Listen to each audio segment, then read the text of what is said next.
Shalom മന്നയുടെ വചനധ്യാന സമയത്തിലേക്ക് നമ്മൾ പ്രവേശിക്കുവാൻ പോവുകയാണ്.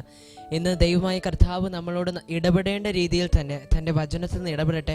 ഇന്ന് നമുക്ക് ചിന്തയ്ക്കായിട്ട് എടുത്തിരിക്കുന്നത് തന്നെ വളരെയധികം നമുക്ക് അറിഞ്ഞിരിക്കേണ്ടതായിട്ടുള്ള, അല്ലെങ്കിൽ നമ്മൾ മനസ്സിലാക്കിയിരിക്കുക, അല്ലെങ്കിൽ വളരെയധികം പ്രധാനമേറിയ ഒരു വിഷയമാണ്. അതുപോലെ എപ്പോഴും അതിനെപ്പറ്റി ചിന്തിക്കുന്നത് നമ്മൾ കേട്ടിട്ടുണ്ട്. പക്ഷേ വചനം വീണ്ടും വീണ്ടും കേൾക്കുന്നതിലൂടെ ഇന്ന് നമുക്ക് ചില പുതിയ മാറ്റങ്ങൾ അല്ലെങ്കിൽ പുതിയ വെളിപ്പാടുകൾ നമ്മുടെ ജീവിതത്തിലേക്ക് കടന്നു വരട്ടെ.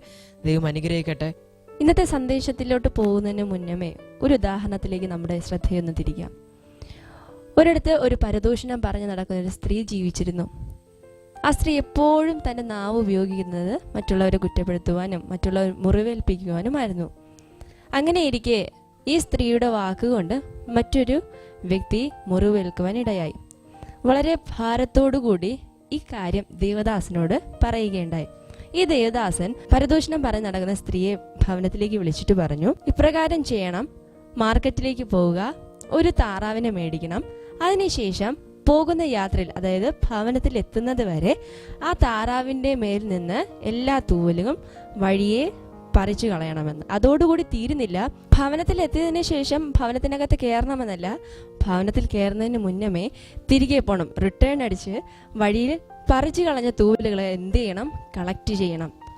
ഒരു ദേവദാസനല്ലേ പറഞ്ഞത്. അതുകൊണ്ട് മറു ചോദ്യമൊന്നും ഇല്ലാതെ വേണം ഈ സ്ത്രീ എന്ത് ചെയ്തെന്നറിയോ? നേരെ മാർക്കറ്റിലേക്ക് പോയി ഒരു താറാവിനെ മേടിച്ചു, പറഞ്ഞതുപോലെ എല്ലാം ചെയ്തു. പിന്നെ ലാസ്റ്റത്തെ പ്രോസസ്സിലെത്തി നിൽക്കുകയാണ്. ഇനി താറാവിന്റെ തൂവലുകളെല്ലാം കളക്ട് ചെയ്യണം. പക്ഷേ തിരികെ ഒന്ന് നോക്കിയപ്പോൾ പോയ വഴികളെല്ലാം ശൂന്യമായി കിടക്കുകയാണ്. ഇതിൽ വളരെ ചിന്താവിഷ്ടയായിട്ട് ഈ ദേവദാസന്റെ അടുക്കലേക്ക് കടന്നു വന്നിട്ട് ഈ സ്ത്രീ പറഞ്ഞു, ദേവദാസൻ പറഞ്ഞതുപോലെ എല്ലാം ചെയ്തു, പക്ഷേ തൂവലുകൾ കളക്ട് ചെയ്യാൻ സമയത്ത് വഴിയരികെ ഒരു തൂവല് പോലും അവശേഷിക്കാതെ വണ്ണം എല്ലായിടവും ശൂന്യമായി കിടക്കുകയാണ്. ആ സമയത്ത് ദേവദാസൻ ചിരിച്ചുകൊണ്ട് ഒരു കാര്യം തന്നെ ഓർമ്മിപ്പിക്കുകയുണ്ടായി. ഇതുപോലെയാണ് നമ്മുടെ നാവിൽ നിന്ന് വീഴുന്ന ഓരോ വാക്കുകളും.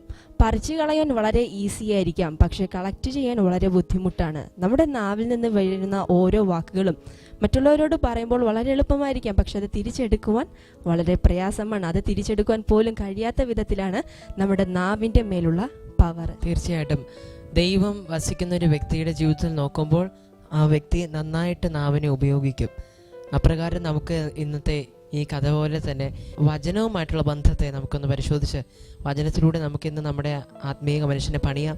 ദൈവം നമ്മെ അതിനായിട്ട് അനുഗ്രഹിക്കട്ടെ. നമ്മൾ വചനത്തിലേക്ക് കടക്കും. അനീതിയുടെ ആയുധങ്ങളാകരുത്, നീതിയുടെ ആയുധങ്ങളായി മാറുക.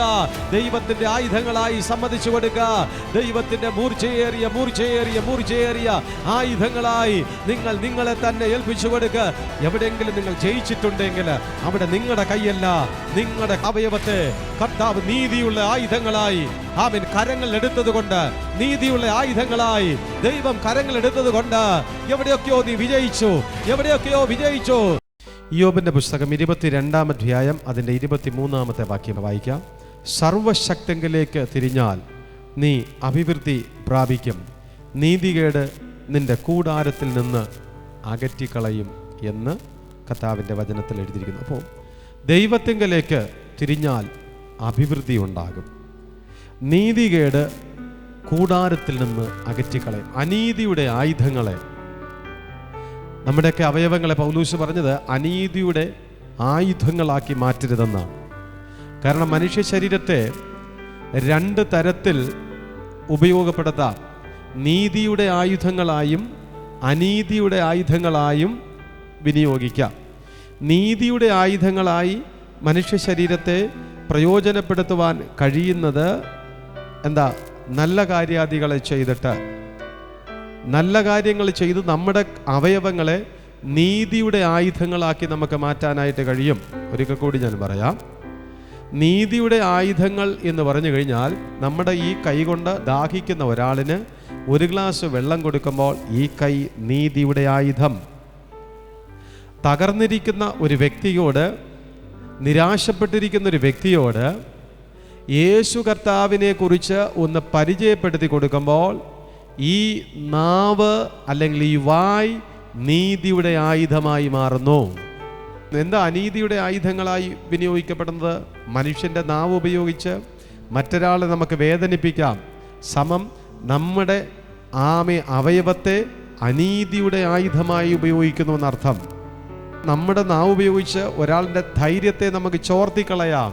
അനീതിയുടെ ആയുധമായിട്ടത് മാറുകയാണ്. നമ്മുടെ നാവ് ഉപയോഗിച്ച് ഒരാളിൻ്റെ സ്വസ്ഥത നമുക്ക് നശിപ്പിക്കാം. അനീതിയുടെ ആയുധമാണ്. ഒരാളിൻ്റെ നാവ് ഉപയോഗിച്ച് രണ്ടുപേരെ തമ്മിൽ ഭിന്നിപ്പിക്കാം. അനീതിയുടെ ആയുധമാണത്. പക്ഷെ നീതിയുടെ ആയുധം എന്നാന്ന് പറഞ്ഞു കഴിഞ്ഞാലിട്ട്, സ്വർഗത്തിലെ കർത്താവിൻ്റെ സന്നിധാനത്തിൽ ആ നമ്മുടെ നാവ് ഉപയോഗിച്ചിട്ട് നമുക്കൊരാളെ ധൈര്യപ്പെടുത്താം. ആ നാവ് ഉപയോഗിച്ച് നമുക്കൊരാളെ അനുഗ്രഹിക്കാം. ആ നാവ് ഉപയോഗിച്ച് നമുക്ക് ഒരാളെ ആശ്വസിപ്പിക്കാം. ദൈവമക്കളെ, നിങ്ങളുടെ നാവ് മൂർച്ചയുള്ളതായി തീർന്നുകൊണ്ടിരിക്കുക. നിങ്ങളുടെ അവയവങ്ങൾ മൂർച്ചയുള്ളതായി തീർന്നുകൊണ്ടിരിക്കുകയാണ്. നിങ്ങളെ തന്നെ കർത്താവ് മൂർച്ചയുള്ള ഒരായുധമാക്കി മാറ്റിക്കൊണ്ടിരിക്കുകയാണ്. ആയുധമാക്കി ദൈവം മാറ്റിക്കൊണ്ടിരിക്കുന്ന സമയങ്ങളിലേക്ക് നാം പൊതുപ്രയോജനത്തിന് വേണ്ടിയിട്ട് വേർതിരിക്കപ്പെട്ടവരാകൊണ്ട് സ്വന്തം അനുഗ്രഹങ്ങൾ മാത്രമല്ല നമ്മൾ ഈ ദിവസങ്ങളിൽ കാംക്ഷിക്കേണ്ടത്. നാം മുഖാന്തരം മറ്റൊരാൾക്കൊരു അഭിവൃദ്ധി വരുന്നു എങ്കിൽ, നാം മുഖാന്തരം മറ്റൊരാൾക്ക് ഒരു നന്മ വരുന്നു എങ്കിൽ, നാം മുഖാന്തരം മറ്റൊരാൾക്ക് ഒരാശ്വാസം വരുന്നു എങ്കിൽ, ഒരു മനുഷ്യജീവിതത്തെ സംബന്ധിച്ചിടത്തോളം അതേറ്റവും അനുഗ്രഹമായിരിക്കും. ഹല്ലേലൂയാ, ഹല്ലേലൂയാ. അപ്പോൾ നമ്മുടെ അവയവങ്ങൾ, നമ്മുടെ കണ്ണ്, മൂക്ക്, നാക്ക്, ആമേൻ, കൈ, കാല്, ശരീരം, പ്രൈസ് ഗോഡ്, ഇതെല്ലാം ആയുധങ്ങളാണ്. പ്രത്യേകമായ പല സാഹചര്യത്തിൻ്റെ മധ്യത്തിലേക്ക് പല വിധത്തിൽ ഉപയോഗപ്പെടുത്തത്തക്ക വിധത്തിലുള്ള ആയുധങ്ങളാക്കി നമുക്ക് ഉപയോഗപ്പെടുത്താം. മറ്റൊരു വിപരീതമായി മറ്റൊരാളെ പ്രയാസപ്പെടുത്തത്തക്ക വിധത്തിൽ, മറ്റൊരാളെ ബുദ്ധിമുട്ടിപ്പിക്കത്തക്ക വിധത്തിൽ നമ്മുടെ ശരീരത്തെ അല്ലെങ്കിൽ നമ്മുടെ അവയവത്തെ നമുക്കൊരു അനീതിയുടെ ആയുധം ആ സമയങ്ങളിൽ നമ്മളെ നിയന്ത്രിക്കുന്നത് ആരാന്ന് ചോദിച്ചാൽ സാത്താൻ്റെ ശക്തികളാണ്. പൈശാചിക ശക്തികൾ ഒരു മനുഷ്യൻ്റെ ഉള്ളിനകത്തിരിക്കുമ്പോൾ ആ ശരീരത്തിൻ്റെ മേലുള്ള അവയവത്തെ മുഴുവനും ഈ പിശാചിൻ്റെ ശക്തികൾ അതേ ഉപയോഗപ്പെടുത്താം. ഒരിക്കൽ കൂടി ഞാൻ പറയാ, ബന്ധിക്കുവാൻ വേണ്ടിയിട്ട് സാത്താൻ ശ്രമിക്കപ്പെടുമ്പോൾ നമ്മുടെ കർത്താവ് നമ്മളെ സ്വതന്ത്രമാക്കും. നമുക്കറിയാം, സാത്താൻ്റെ ശക്തികൾ ജഗ്യോൻ ബാധിച്ച ഒരു സഹോദരനെ അവൻ ബന്ധിച്ചിട്ടിരുന്നപ്പോൾ യേശു കർത്താവ് ചെന്ന് ആ ബന്ധനത്തെ അഴിച്ചു, ആ കെട്ടിനെ അഴിച്ചു. അപ്പോൾ ഒരാളുടെ ജോലി കെട്ടുക, മറ്റൊരാളുടെ ജോലി അഴിക്കുക ആണ്.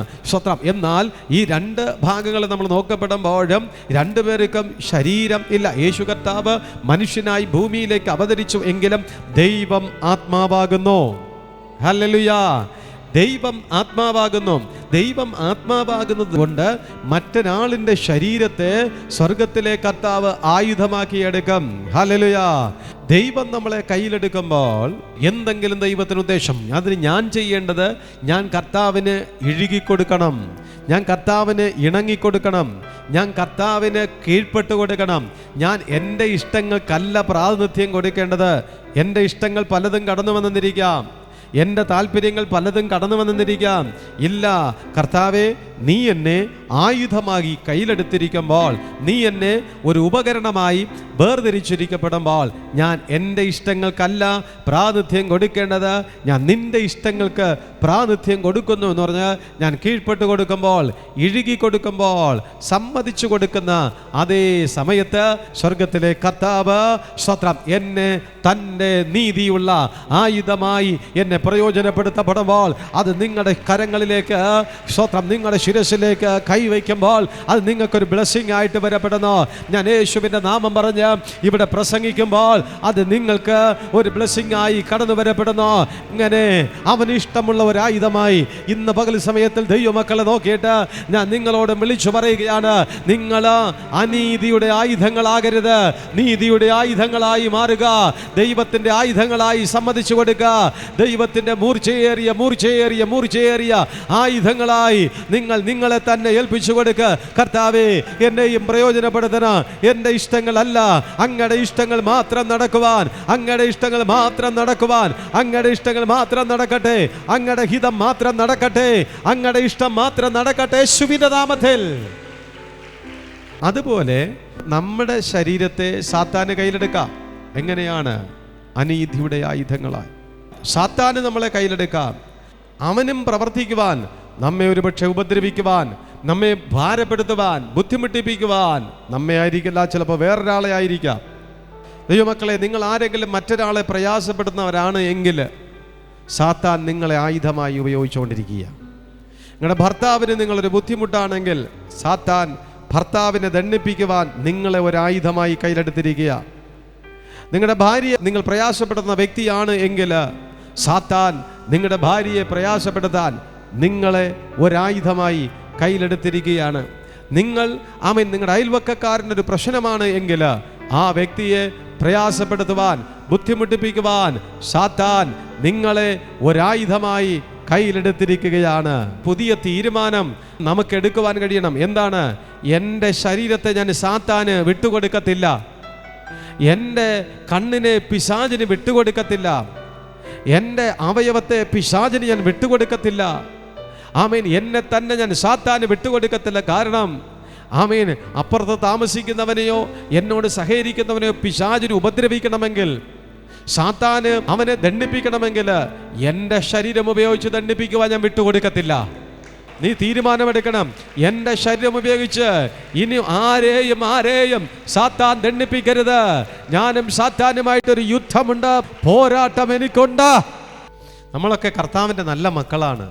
പക്ഷേ നമ്മുടെ ബലഹീന വശം മനസ്സിലാക്കിയിട്ട് ദുഷ്ട പൈശാചിക ശക്തി നമ്മിലേക്ക് കടന്നു കയറിയിട്ട് നമ്മെ അവൻ പലതും ചെയ്യിപ്പിക്കുകയാണ്. ഹല്ലേലൂയ.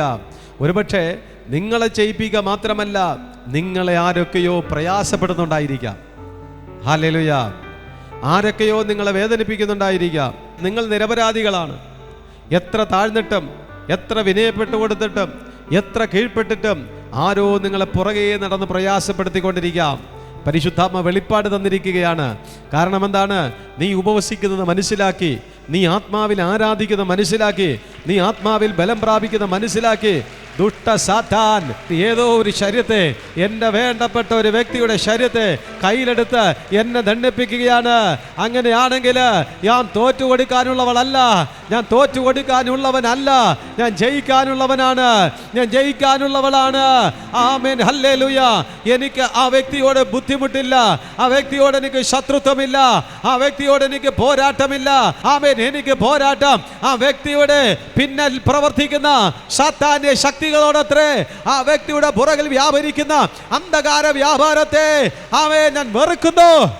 മനസ്സിലാകുന്നുവോ? നമ്മൾ ഈ വലിയൊരു വെളിപ്പാടിനെ തിരിച്ചറിയണം. ഈ വലിയൊരു വെളിപ്പാടിനെ തിരിച്ചറിഞ്ഞാലേ നമുക്ക് ജയിക്കുവാൻ കഴിയപ്പെടത്തുള്ളൂ. യോഹന്നാൻ സുവിശേഷം 2-ാം അധ്യായം 1 മുതലുള്ള വാക്യങ്ങൾ വായിക്കുന്ന സമയത്തിൽ അവിടെ കാനായിലെ കല്യാണ വീട്ടിലേക്ക് യേശു കർത്താവ് കടന്നു ചെല്ലുകയാണ്. കർത്താവ് അവിടേക്ക് കടന്നു ചെന്നിട്ട് അവിടെ അത്ഭുതം ചെയ്യുന്നു. വളരെയധികം പ്രയാസമുഖരിതമായ ഒരു സാഹചര്യത്തിലാണ് ആ കല്യാണ വീട് അപ്പോൾ ആയിരിക്കുന്നത്. യേശു കർത്താവ് ആ കല്യാണ വീട്ടിലേക്ക് പോകുന്നു. യേശു കർത്താവ് ആ വീട്ടിൻ്റെ ഉത്തരവാദിത്തം ഏറ്റെടുക്കുന്നു. ഒരു മനുഷ്യൻ്റെ ശരീരത്തിൻ്റെ ഉത്തരവാദിത്തം മാത്രമല്ല ദൈവം ഏറ്റെടുക്കുന്നത്, അവൻ്റെ അവയവങ്ങളെ മാത്രമല്ല ഏറ്റെടുക്കുന്നത്. ഇവിടെ ഏറ്റെടുക്കാൻ മനസ്സുള്ള വ്യക്തികളുടെ ശരീരത്തെ ഏറ്റെടുക്കുന്നത് പോലെ തന്നെ ഒരു കുടുംബത്തിൻ്റെ ഉത്തരവാദിത്വം യേശു ഏറ്റെടുക്കുകയാണ്. ഹല്ലേലൂയ. സ്തോത്രം. ശരീരത്തെ ഏറ്റെടുത്തപ്പോൾ ആയുധങ്ങളായി നമ്മൾ വേദപുസ്തകത്തിൽ നോക്കുന്ന സമയത്തിൽ ശിംശോന്റെ ശരീരത്തിലേക്ക് ദൈവശക്തി കടന്നു വന്നു. ആ സമയത്തിൽ ശിംശോൻ ഒരു ചെറിയ കഴുതയുടെ താടിയൽ ഉപയോഗിച്ചിട്ടാണ് കുന്ന് 1, കുന്ന് 2, കുന്ന് 3 എന്ന് പറഞ്ഞ് ഫെലിസ്ത്യരെ 1000 പേരെ കൊന്നൊടുക്കിയത്. എന്തോന്നു കൊണ്ടാ? ഒരു കഴുതയുടെ താടിയല്ല്. ഒരു സാധാരണ മനുഷ്യന് ഒരു ചെറിയൊരു താടിയല്ല് ഉപയോഗിച്ച് ഒരു വലിയൊരു വിഭാഗത്തെ സംഹരിക്കാൻ കഴിയത്തില്ല, അസാധ്യമാണ്. പക്ഷേ ദൈവത്തിൻ്റെ ശക്തി ശിംശോന്റെ ഉള്ളിനകത്തേക്ക് വന്നിട്ട് ശിംശോന്റെ കൈ ദൈവം ഏറ്റെടുത്തു. ഇല്ലെങ്കിൽ ശിംശോന്റെ കൈ ദൈവത്തിൻ്റെ കൈയായി മാറി. ഹല്ലേലൂയ. ശിംശോന്റെ കൈ ദൈവത്തിൻ്റെ കൈയായി മാറി. അപ്പോഴാണ് ശിംശോൻ കുന്ന് 1, കുന്ന് 2, കുന്ന് 3 എന്ന് പറഞ്ഞുകൊണ്ട് സ്തോത്രം വലിയൊരു സമൂഹത്തെ അത് കൊന്നുകൂട്ടിയത്, ശത്രുശക്തികളെ. ഞാനൊരു ദൂത് വിളിച്ചു പറയട്ടെ. 2017 ഒരുപാട് കാര്യങ്ങൾ നിങ്ങളുടെ കൈ കൊണ്ട് നിങ്ങൾ ചെയ്തോ. എവിടെയെങ്കിലും നിങ്ങൾ ജയിച്ചിട്ടുണ്ടെങ്കിൽ അവിടെ നിങ്ങളുടെ കൈയല്ല, നിങ്ങളുടെ അവയവത്തെ കർത്താവ് നീതിയുള്ള ആയുധങ്ങളായി ആമേൻ കരങ്ങൾ എടുത്തത് കൊണ്ട്, നീതിയുള്ള ആയുധങ്ങളായി ദൈവം കരങ്ങൾ എടുത്തത് കൊണ്ട് എവിടെയൊക്കെയോ നീ വിജയിച്ചു, എവിടെയൊക്കെയോ വിജയിച്ചു. ഈ ദിവസങ്ങളിൽ, ഒടുവിലത്തെ സമയങ്ങളിൽ ദൈവമക്കൾ ദൈവത്തിന് സ്തോത്രം പറ. കർത്താവേ, എൻ്റെ കൈ നിന്റെ കൈയായി തീർന്നു, നിന്റെ കൈ എൻ്റെ കൈയായി തീർന്നു. നീ കയ്യിലെടുത്തത് കൊണ്ട് മാത്രം ഞാൻ ചിലതൊക്കെ വിജയത്തിലേക്ക് ചെന്നെത്തുവാൻ കാരണമായി തീർന്നു. നിങ്ങൾ മുന്നേറിയത് സ്തോത്രം ദൈവം നിങ്ങളുടെ കൂടെ ഉള്ളത് കൊണ്ട്. Praise the Lord. നിങ്ങളുടെ കഴിവുകളല്ല സഹോദരങ്ങളെ, നിങ്ങളുടെ കുടുംബത്തിൻ്റെ മാഹാത്മ്യമല്ല, ദൈവം നിങ്ങളുടെ കൂടെ ഇരുന്നത് കൊണ്ട്, ദൈവം നിങ്ങളുടെ കൂടെ ഇരുന്നത് കൊണ്ട്, ദൈവം നിങ്ങളെ സഹായിച്ചത് കൊണ്ട്, ദൈവം നിങ്ങളെ അനുഗ്രഹിച്ചത് കൊണ്ട്. ഹല്ലേലൂയ. നാം ചെയ്തതെല്ലാം സാധ്യമാകുന്നത് ദൈവം നമ്മുടെ കൂടെ ഇരിക്കുന്നത് കൊണ്ട്. ദേശത്തിൽ നാം ഒരു വാർത്തയായി തീരും. Praise the Lord. നമ്മളൊരു വാർത്തയായി തീരുമ്പോൾ നമ്മൾ മനസ്സിലാക്കണം, ദൈവം നമ്മുടെ കൂടെയുണ്ട്. Praise God. നിങ്ങളുടെ കൂടെ ദൈവം ഇരുന്ന് കഴിഞ്ഞാൽ നിങ്ങൾ തൊടുന്നതൊക്കെ സാധ്യമാകും. ഹല്ലേലൂയ. നിങ്ങളുടെ കൂടെ ഇരുന്ന് കഴിഞ്ഞാൽ നിങ്ങൾ ചെന്ന് തൊടുന്നതിലെല്ലാം ദൈവത്തിൻ്റെ പ്രവൃത്തി ഉണ്ടാകപ്പെടാം, പരിശുദ്ധാത്മാവിൻ്റെ സംരക്ഷണം ഉണ്ടാകാം. 2017 വിജയിച്ച മേഖലകളിൽ മുഴുമഹത്വം നമുക്ക് യേശുവിന് കൊടുക്കാം. കർത്താവേ, എൻ്റെ ബുദ്ധിയല്ല, എൻ്റെ കഴിവല്ല, നിന്റെ കൃപയാണ്, നിന്റെ സ്നേഹമാണ്, നിന്റെ സാന്നിധ്യമാണ്. അതന്ത്രമേല് ഞാൻ എവിടെയൊക്കെയോ ജയാളിയായി തീർന്നു, ഞാൻ എവിടെയൊക്കെയോ വിജയിച്ചു. പ്രതിബന്ധങ്ങളെ ഞാൻ ജയിച്ചു, പ്രതികൂലങ്ങളെ ഞങ്ങൾ ജയിച്ചു. ദൈവത്തിൻ്റെ കരം നമ്മുടെ മേൽ ചലിക്കുമ്പോൾ അത്ഭുതം. ശിംശോൻ ജയിച്ചത് അഭിഷേകം ഉള്ളിനകത്ത് ഉണ്ടായിരുന്നു കൊണ്ടത്രേ. ദാവീദ് ജയിച്ചത് അഭിഷേകം ഉള്ളിൽ ഉണ്ടായിരുന്നത് കൊണ്ടത്രേ. നിങ്ങളും ജയിക്കണമെങ്കിൽ പരിശുദ്ധാത്മാവിൽ നിങ്ങൾ ബലം പ്രാപിക്കണം. ഈ ദിവസങ്ങളിലേക്ക് നിങ്ങളിലേക്ക് അഭിഷേകത്തിൻ്റെ അളവ് എത്രത്തോളം വർദ്ധിക്കുന്നുവോ അതനുസരിച്ച് കർത്താവ് ഇതിനെ കരങ്ങളെടുത്ത് വിജയിപ്പിക്കൂ. പക്ഷെ ഒന്ന് ദൈവമക്കൾ മനസ്സിലാക്കണം, ദാവീദിന്റെ ഇടയ സഞ്ചിക്കകത്ത് 5 കല്ലുണ്ടായിരുന്നു. ഒരെണ്ണം മാത്രമേ പ്രവർത്തിച്ചുള്ളൂ, ഒരു കല്ല് മാത്രമേ പ്രവർത്തിച്ചുള്ളൂ. ആ ഇടയ സഞ്ചിക്കകത്ത് കല്ലിട്ട് കവണയിൽ വെച്ച് ദാവീദ് വിട്ടു. ആ സമയത്തിൽ ഗോലിയാത്തിന്റെ നെറ്റി തടത്തിലേക്ക് അത് പതിച്ചു. ഗോലിയാത്ത് നിലംപരിചായി. ദാവീദ് 5 കല്ലെടുക്കാനുള്ളൊരു കാരണമുണ്ടായിരുന്നു. 5 കല്ലിന്റെ പിന്നില് ഗോലിയാത്തിന്റെ ഗോത്രം 5. ഈ 5 ഗോത്രത്തെ നശിപ്പിക്കാൻ വേണ്ടിയിട്ടുള്ള തയ്യാറെടുപ്പായിരുന്നു. പക്ഷേ ഒരു കല്ല് മാത്രമേ ആക്ടിവേറ്റ് ആയുള്ളൂ, ബാക്കി 4 കല്ലുകളും വെറുതെ ഇരുന്നു. ഓരോ പ്രദേശത്തിൽ നിന്നും ദൈവം നിങ്ങളെ തെരഞ്ഞെടുത്തോ, ദൈവത്തിൻ്റെ പ്രത്യേക ഉദ്ദേശത്തോടുകൂടി കർത്താവ് തെരഞ്ഞെടുത്തോ, ദൈവത്തിൻ്റെ പ്രത്യേക ലക്ഷ്യത്തോടുകൂടി കർത്താവ് തെരഞ്ഞെടുത്തോ. പക്ഷേ ഒരു കല്ല് മാത്രമേ ഇതുവരെയും ലക്ഷ്യസ്ഥാനത്തിൽ ചെന്നെത്തിയിട്ടുള്ളൂ. നിങ്ങളിൽ പലരും ലക്ഷ്യസ്ഥാനത്തിൽ ചെന്നെത്താണ്ട് ലക്ഷ്യത്തിലേക്ക് എത്താണ്ട് ഇന്നും സഞ്ചിക്കകത്ത് ഒതുങ്ങി കിടക്കുന്നുവെങ്കിൽ ഒതുങ്ങിയിരിക്കുവാൻ ഞാൻ ആഗ്രഹിക്കുന്നില്ല. ഹല്ലേലൂയ. എൻ്റെ കൂടെയായിരുന്ന ഒരു കല്ല് ലക്ഷ്യസ്ഥാനത്തിൽ ചെന്നെത്തിയെങ്കിൽ എനിക്ക് ലക്ഷ്യസ്ഥാനത്തിൽ ചെന്നെത്തണോ. നിന്നെ ഒതുക്കിയിട്ടിരിക്കുന്ന ആ മേഖലക്കകത്തുനിന്ന് പുറത്തു വരാനുള്ള സമയങ്ങൾ അടുത്തിരിക്കുകയാ. ഇസ്രായേൽ വിപരീതമായി വെല്ലുവിളിക്കുന്ന, ഇസ്രായേൽ വിപരീതമായി വാദിക്കുന്ന, ഇസ്രായേൽ വിപരീതമായി വെല്ലുവിളിക്കുന്ന ചില ഗോലിയാത്തുമാരെ പരാജയപ്പെടുത്തുവാൻ, ചില ഗോലിയാത്തുമാരോട് യുദ്ധം പ്രഖ്യാപിക്കുവാൻ, ചില ഗോലിയാത്തിനെതിരായിട്ട് സഞ്ചരിക്കുവാൻ, ചില ഗോലിയാത്തിന് വിപരീതമായി പോരാടുവാൻ സ്വർഗം നിങ്ങളെ വേർതിരിക്കുന്ന സമയം. ഒരു മനുഷ്യ ശരീരത്തിലേക്ക് ദൈവത്തിൻ്റെ ശക്തി വരുമ്പോൾ അവൻ ചെയ്യുന്നതൊക്കെ സാധിക്കും, അവൻ ചെയ്യുന്നതൊക്കെ വിജയിക്കും. നമ്മുടെ കഴിവുകൊണ്ടല്ല ചിലടത്ത് ജയിച്ചത്, കർത്താവ് നമ്മുടെ കൂടെ ഇരുന്നത് കൊണ്ട്, ദൈവം നമ്മളെ സഹായിച്ചത് കൊണ്ട്, നമ്മുടെ അവയവങ്ങളെ അവൻ്റെ അവയവങ്ങളാക്കി മാറ്റിയത് കൊണ്ട്, നമ്മുടെ അവയവങ്ങളെ അവൻ്റെ അവയവങ്ങളായി അവൻ വേർതിരിച്ചത് കൊണ്ട്. Praise God. 2 കല്യാണ വീട്ടിലേക്ക് യേശു കടന്നു ചെന്നു. ആ വീട്ടിൻ്റെ ഉത്തരവാദിത്തം യേശു എടുത്തു. ആ വീട്ടിൻ്റെ ഉത്തരവാദിത്തം മുഴുവൻ യേശു എടുത്തു. അപ്പോൾ എന്ത് ചെയ്തു? ഉപയോഗശൂന്യമായിരുന്ന കൽപ്പാത്രങ്ങൾ ഏറ്റവും ഉപയോഗമുള്ളതായി തീർന്നു. നിന്റെ ഭവനത്തിനകത്ത് ഉപയോഗമില്ലാത്തത് ഉപയോഗമുള്ളതായി വരണമെങ്കിൽ സ്വർഗം നിന്റെ ഭവനത്തിൻ്റെ ഉത്തരവാദിത്തം ഏറ്റെടുക്കട്ടെ. ഹല്ലേലൂയ. എവിടെയൊക്കെയോ വിട്ടുകൊടുക്കുക മനസ്സില്ലാതെ, എവിടെയൊക്കെയോ സമർപ്പിച്ചു കൊടുക്കുക മനസ്സില്ലാതെ, സ്വന്തം ബുദ്ധി കൊണ്ട് കഴിവ് കൊണ്ട് നീ ചിലത് ചെയ്യുവാൻ ശ്രമിച്ചുവെങ്കിൽ മുഴു ചുമതലയും എൻ്റെ ഭവനത്തിൻ്റെ മുഴുവൻ ഉത്തരവാദിത്തങ്ങളും ഞാൻ എൻ്റെ കർത്താവിൻ്റെ കരങ്ങളിലേ കേൾപ്പിക്കുകയാണ്. നിരാശപ്പെട്ട ഭവനത്തിൻ്റെ ഉത്തരവാദിത്തം കർത്താവ് ഏറ്റെടുത്ത പോലെ നമ്മുടെ നാട്ടിൽ ഒരുപാട് പേർ തകർന്നു കിടപ്പുണ്ട്, നിരാശപ്പെട്ട് കിടപ്പുണ്ട്. ചിലരുടെ ഉത്തരവാദിത്തം ദൈവമക്കൾ ഏറ്റെടുക്കണം. ചിലരുടെ ഉത്തരവാദിത്തം ദൈവമക്കൾ ഏറ്റെടുക്കണം. ഏറ്റെടുത്താൽ പരാതി വരും, നീ ചിന്തിക്കരുത്. ഏറ്റെടുത്ത് കഴിഞ്ഞാൽ ബുദ്ധിമുട്ടാകും, നീ ചിന്തിക്കരുത്. ഏറ്റെടുത്ത് കഴിഞ്ഞാൽ പിന്നത്തിൽ പ്രയാസമാകും, ചിന്തിക്കരുത്.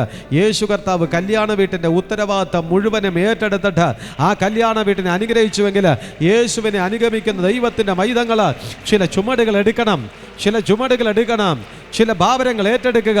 കൽപാത്രങ്ങളെ പ്രയോജനപ്പെടുത്താൻ നീ ആഹ്വാനം ചെയ്യണം. യേശു പറഞ്ഞു, വെള്ളം കോരി നിറപ്പേൻ. ഈ ഉപയോഗമില്ലാത്ത കൽപാത്രത്തിൽ വെള്ളം കോരി നിറഞ്ഞാൽ അത് വേസ്റ്റ് ആകുമോ? ഇല്ല ഇല്ല. താൽക്കാലികമായിട്ട് അങ്ങനെ തോന്നുന്നുവെങ്കിലും അത് വേസ്റ്റ് ആകത്തില്ല. പരിശുദ്ധാത്മ വിളിച്ചു പറയുകയാണ്, ഉപയോഗമില്ല എന്ന് പറഞ്ഞത് ഉപയോഗപ്പെടാൻ പോകുകയാണ്, പ്രയോജനമില്ല എന്ന് പറഞ്ഞത് പ്രയോജനപ്പെടാൻ പോകുകയാണ്. ചില കൽപാത്രങ്ങളെ കോരി നിറയ്ക്കാൻ ദൈവമൈതലേ നിന്റെ വിശ്വാസം അനുവദിക്കുന്നുണ്ടോ? അവൻ നന്മ കണ്ടിട്ടല്ല, പുതു വീഞ്ഞ് കണ്ടിട്ടല്ല, അവൻ ടേസ്റ്റുള്ള വീഞ്ഞ് കണ്ടിട്ടല്ല, അത് കാണുന്നതിന് മുൻപ് തന്നെ പ്രയോജനമില്ലാത്ത വീഞ്ഞിന്റെ പാത്രങ്ങളെ അവൻ ഒരുക്കുവാൻ നിനക്ക് മനസ്സുണ്ട് എങ്കിൽ ഹല്ലേലൂയ, കണ്ണുകൊണ്ട് കാണുന്നതിന് മുൻപ് തന്നെ ആ കൽപാത്രങ്ങളെ കോരി നിറയ്ക്കുവാൻ നിനക്ക് മനസ്സുണ്ടെങ്കിൽ അതിലൂടെ ഏറ്റവും ഇളപ്പമുള്ളത്, ഏറ്റവും വിലപിടിപ്പുള്ളത്, ഏറ്റവും ടേസ്റ്റ് ഉള്ളത് ചിലത് രൂപപ്പെടാൻ പോകുക. ഇന്നത്തെ മെസ്സേജ് നിങ്ങളുടെ ജീവിതത്തിൽ ഒരു അനുഗ്രഹത്തിന് കാരണമായി തീർന്നു എന്ന് ഞങ്ങൾ മനസ്സിലാക്കുന്നു. ആത്മീയമായിട്ടുള്ള ജീവിതത്തിൻ്റെതായിട്ടുള്ള മുന്നേറ്റത്തിന് ഇന്ന് നിങ്ങളുടേതായിട്ടുള്ള ഭൗതികമായിട്ടുള്ള നാവിനെ ചില രീതിയിലൊക്കെ കൺട്രോൾ ചെയ്യണമെന്നൊക്കെയാണ് നമ്മൾ കേട്ടത്. അതെ, തീർച്ചയായും സന്ദേശത്തിൽ നമ്മൾ കേട്ടതുപോലെ നമ്മുടെ ജീവിതത്തിൽ ദൈവം നല്ല നല്ല അവയവങ്ങൾ തന്നിട്ടുള്ളപ്പോൾ ആ അവയവങ്ങളെല്ലാം പിശാചിന് കീഴ്പ്പെട്ട് ദോഷമായ കാര്യങ്ങൾ ചെയ്യുവാൻ ഇടവരാതെ വണ്ണം ദൈവത്തിൻ്റെ കയ്യിലെ ശക്തിയേറിയ മൂർച്ചയുള്ള ആയുധമാകുവാൻ ദൈവം നാൾക്കുനാൾ ദൈവത്തിൻ്റെ സന്നിധിയിൽ നമ്മൾ കീഴ്പ്പെടുകയാണെങ്കിൽ ദൈവം അതിനു വേണ്ടിയുള്ള വഴികളെയും വാതിലുകളെയും ദൈവം തുറന്നു തന്നിരിക്കും. നാം സങ്കീർത്തനങ്ങൾ അതിൻ്റെ 117 അധ്യായം പരിശോധിക്കുമ്പോൾ അതിനൊരു ഓമന പേരുണ്ട്. അതിപ്രകാരമാണ്, ഡേ ബെനിഫിഷീസ് മെസ്സയ്യ എന്നാണ് അതിൻ്റെ നിക്നെയിം എന്നത്. കാരണമുണ്ട്, അവിടെ ഇപ്രകാരമാണ് എഴുതിയിരിക്കുന്നത്. എന്താണ്? സർവ്വഭൂവാസികളുമായുള്ളൊരു യഹോവയ്ക്ക് അർപ്പിടുവനെന്ന് പറഞ്ഞാൽ എന്താണ്? യഹോവയെ അല്ലെങ്കിൽ കർത്താവിനെ എന്താണ് പുകഴ്ത്തുക, കർത്താവിനെ വാഴ്ത്തുക എന്ന് പറഞ്ഞ അനേകം കാര്യങ്ങൾ അവിടെ പറയുന്നുണ്ട്. മാത്രമല്ല നാം പരിശോധിക്കുമ്പോൾ ജൂയിഷ് തിയോളജിസ്റ്റുകൾ ഇപ്രകാരമാണ് പറയുന്നത്. 117 സങ്കീർത്തനം എഴുതിയിരിക്കുന്നത് മശീഹയെ എന്ന് വാഴ്ത്തിക്കൊണ്ട്, അല്ലെങ്കിൽ മശീഹയെ കുറിച്ചാണ് എഴുതിയിരിക്കുന്നത്. മാത്രമല്ല നമ്മൾ യോഹന്നാൻ എഴുതിയ സുവിശേഷം അതിൻ്റെ 4 അധ്യായം 10 വാക്യം നോക്കുമ്പോൾ യേശുവിനെ ഗിഫ്റ്റഡ് ആയിട്ട് പറയുന്നുണ്ട്, ഗിഫ്റ്റ് ഓഫ് ഗാഡ് എന്ന് പറയുന്നുണ്ട്. മാത്രമല്ല നാം ഫിലിപ്പിയർക്ക് എഴുതിയ ലേഖനമൊക്കെ പരിശോധിക്കുമ്പോൾ നമുക്ക് കാണുവാൻ കഴിയുന്നത് യേശു കർത്താവ് എന്ന് പറയുമ്പോൾ നമ്മുടെ ജീവിതത്തിൽ ഒരു ബെനിഫിറ്റാണ്. ഹഗ്ഗായി എഴുതിയ പുസ്തകം അതിൻ്റെ 2 അധ്യായം പരിശോധിക്കുമ്പോൾ അവിടെ ഡിസൈഡ്സ് ഓഫ് നേഷൻ, അല്ലെങ്കിൽ എന്താണ് രാജ്യങ്ങളുടേതായിട്ടുള്ള ആഗ്രഹമെന്നും യേശു കർത്താവിനെ വെളിപ്പെടുത്തുന്നു. വീണ്ടും മറ്റു അധ്യായങ്ങൾ വായിക്കുമ്പോൾ യേശുവാണ് മശീഹ എന്നും പറയുന്നു. അപ്പോൾ ഈ യേശു കർത്താവ് നമ്മുടെ ജീവിതത്തിൽ വസിക്കണമെങ്കിൽ ബെനിഫിറ്റായ യേശു, അല്ലെങ്കിൽ ഗിഫ്റ്റ് ഓഫ് ഗാഡായ യേശു, അല്ലെങ്കിൽ രാജ്യങ്ങളുടെ ആഗ്രഹമാകുന്ന യേശു നമ്മളിൽ വസിക്കണമെങ്കിൽ സാത്താൻ ഇടം കൊടുക്കരുത്. ആ യേശു നമ്മുടെ ജീവിതത്തിൽ വസിക്കണമെങ്കിൽ അപ്രകാരം ആ യേശു നമ്മളിൽ വസിക്കണം, അല്ലാതെ ശത്രുവല്ല. ശത്രുവിന് നാം ഇടം കൊടുക്കാൻ പാടില്ല. അത് തന്നെയാണ് ഇന്നത്തെ വചനത്തിലൂടെ നമ്മൾ പഠിച്ചത്. നാവ് നമ്മൾ അനീതിക്ക് വേണ്ടി പ്രയോഗിക്കുമ്പോൾ ശത്രു നമ്മുടെ ഹൃദയത്തിൽ ഇടം പിടിക്കും. പക്ഷേ നാവ് നല്ലതിനായി നമ്മൾ പ്രവർത്തിക്കുകയാണെങ്കിൽ ഈ പ്രകാരമൊക്കെ വചനത്തിൽ മശീഹയെ കാണിക്കുന്നതായിട്ടുള്ള പലവിധമായിട്ടുള്ള ബെനിഫിറ്റ് അല്ലെങ്കിൽ ഗിഫ്റ്റ് ഓഫ് ഗാഡ് ഇന്നൊക്കെ പറയുന്ന ആ യേശു കർത്താവിനെ നമ്മുടെ ജീവിതത്തിലേക്ക് കൊണ്ടുവരാൻ കഴിയട്ടെ. ദൈവം നമ്മെ ഓരോരുത്തരും അനുഗ്രഹിക്കട്ടെ.